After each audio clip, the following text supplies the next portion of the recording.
In the early morning light of Chicago, the first rays of the sun streamed into the kitchen of my restaurant. Olivia, bathing the room in a soft, golden warmth. The polished counters reflected the light, while the simmering pots filled the air with the rich aroma of garlic and tomatoes. I stood over a large pan, slowly stirring the sauce I had been perfecting since dawn. The ripe tomatoes had broken down into a vibrant red, glistening as though catching fire in the morning glow.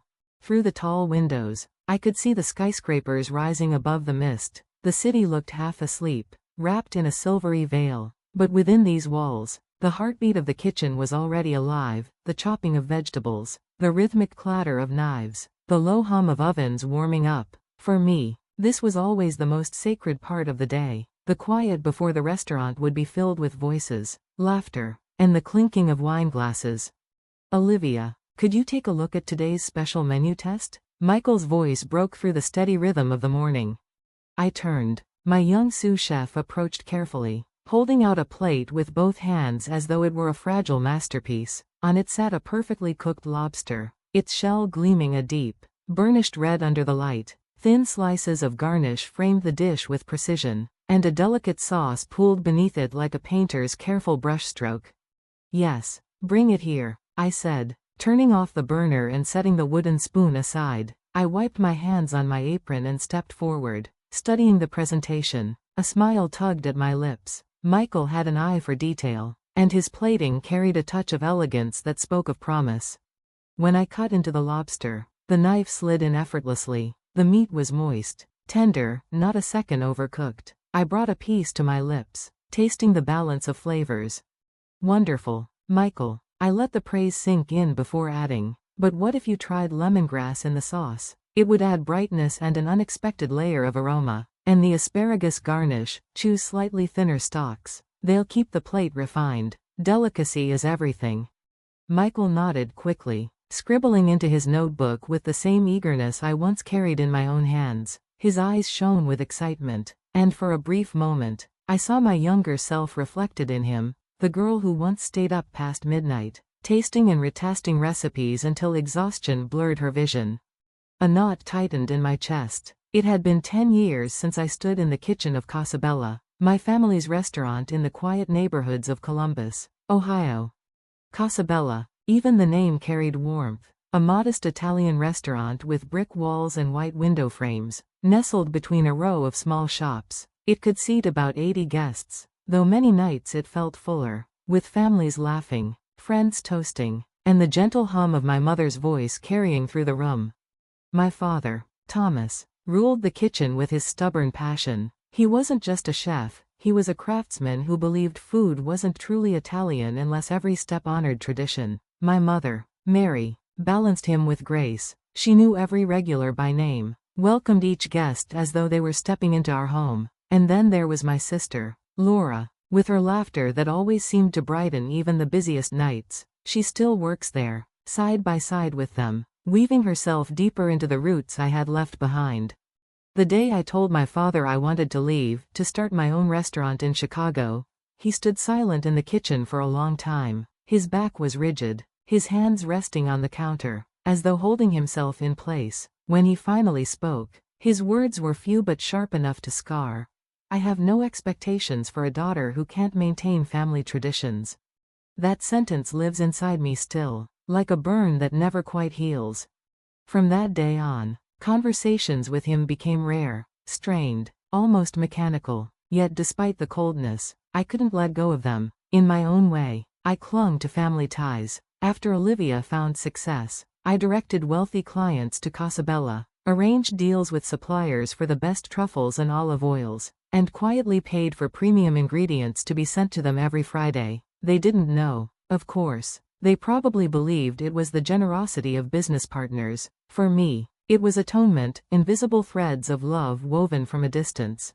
But while I reached toward them silently, Laura stepped boldly into their world. She devoted herself entirely to our parents and the restaurant, filling the gap I had left. Customers adored her warmth and her familiarity. She smiled for them, laughed with them, and little by little, became the face of Casabella. Yet in the rare moments I heard her voice, usually through someone else, there were cracks hidden beneath the brightness.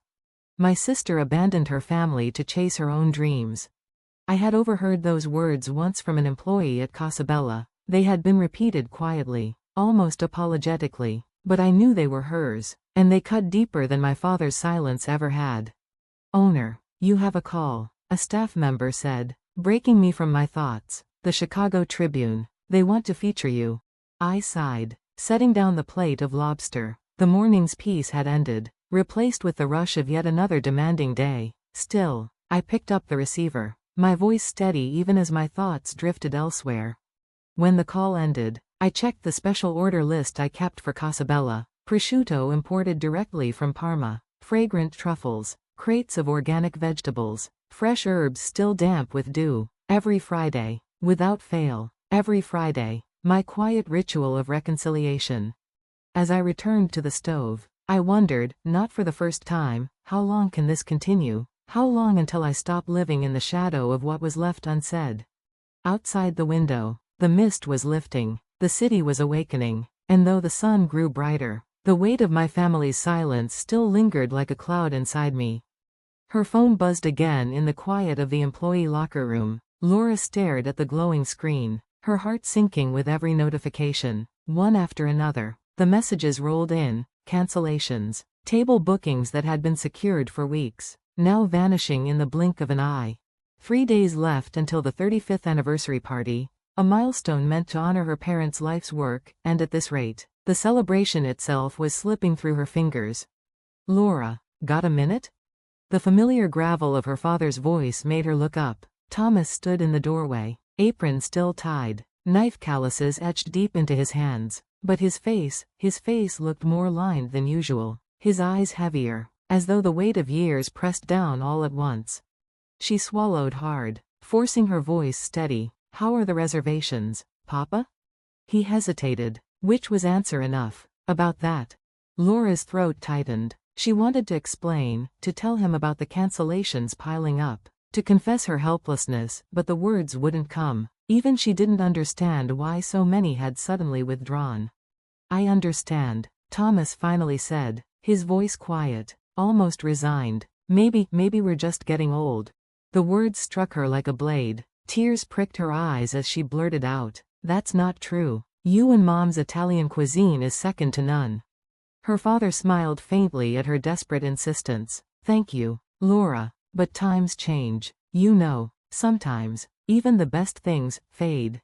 That night, alone in her room, Laura pulled an old family album from the shelf. The pages smelled faintly of dust and flour, carrying the warmth of years past. She traced her fingers over photos from 35 years ago, young Thomas and Mary, brimming with hope on the day they opened Casabella, their arms wrapped around 2 small girls, Olivia and Laura, side by side. In one photo, Olivia held her tightly, smiling proudly as a big sister should.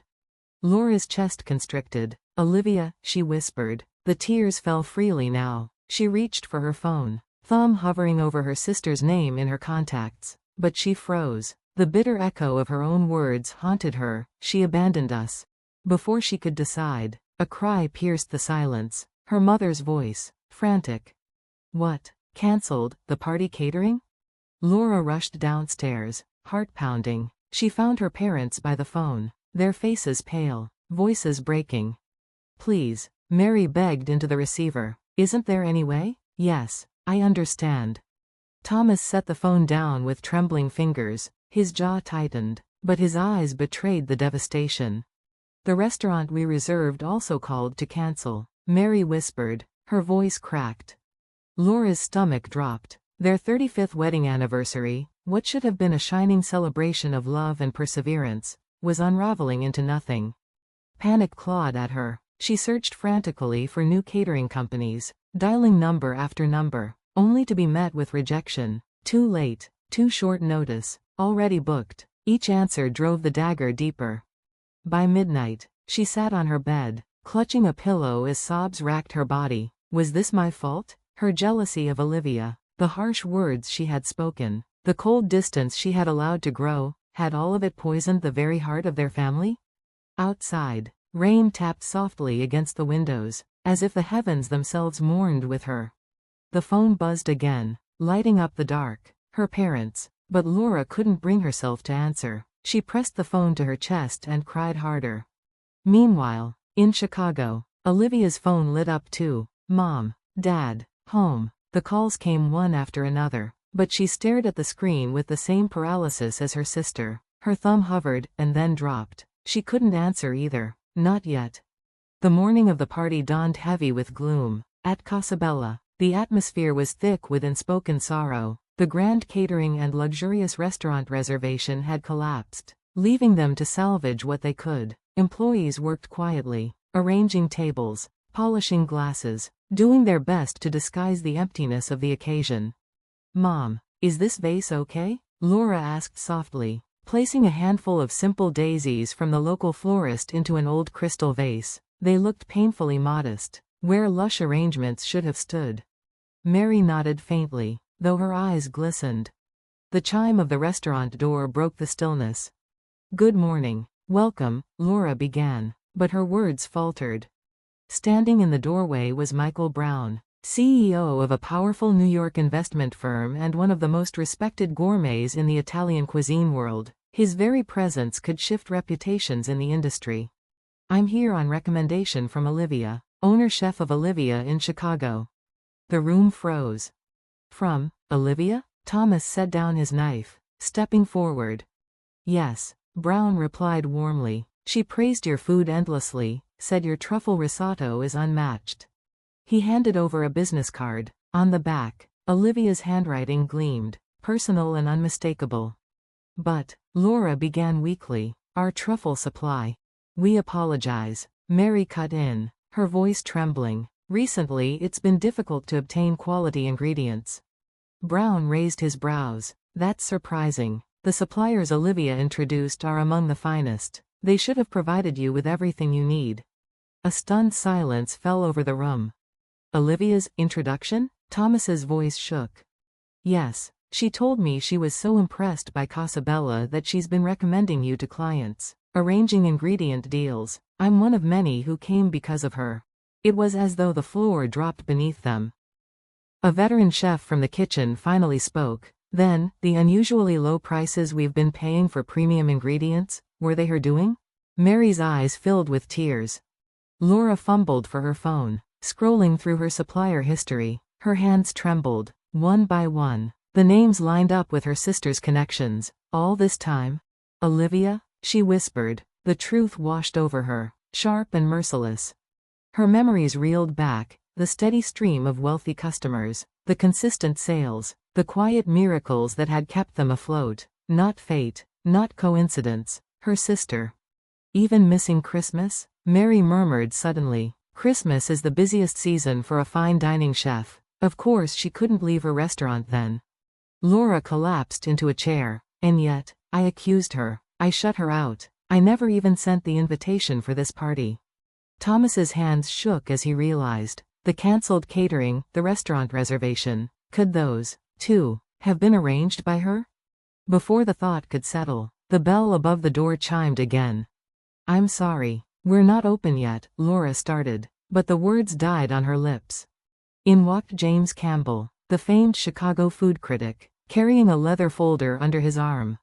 I'm here for an interview, he said, at the request of Olivia Miller.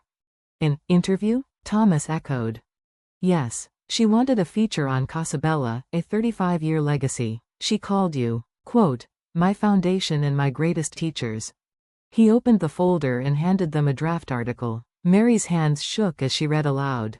My parents taught me not only how to cook, but how to give love through food. Casabella is my pride, my eternal home. Her voice broke. Tears streamed down her face. The article went on, recounting memories of a little girl in the kitchen, her father's strict but patient lessons, her mother's gentle encouragement, her sister's laughter echoing through flower-dusted nights. Every line dripped with love and gratitude. Laura's knees weakened. She gripped the counter for support. Why would she do all this? Campbell's voice was calm. She asked me to publish this on the day of the 35th anniversary party. She wanted the world to know where she came from. She wanted to honor you. The room fell silent, filled only by the sound of tears and the rain beginning again outside.